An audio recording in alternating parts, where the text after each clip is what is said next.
হেসেলে উনুন জ্বলতে না চলতেই খবর এসে হাজির, আজ দুপুরবেলায় নাকি খুড়শ্বশুর মশাই বাড়িতে আসছেন। আর তেনার কথা ওঠা মানেই খাবারে আর যাই কিছু থাকুক না কেন, মানে তুমি যত রকমেরই পদ রান্না করো না কেন, মাছ থাকতেই হবে।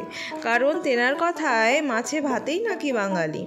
হ্যাঁ, কথাটা ঠিকই বটে, কিন্তু তার উপর দিয়ে তেনার গিন্নির আবার অর্ডার, রান্নাবাড়িতে থাকবে একদম তেল মশলা লাইট।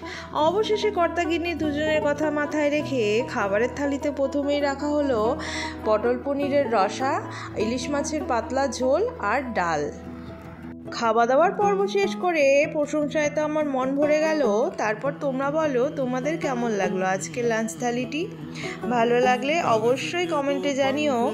দেখা হচ্ছে তোমাদের সাথে অন্য কোনো ভিডিওতে। সবাই খুব ভালো থেকো। বাই।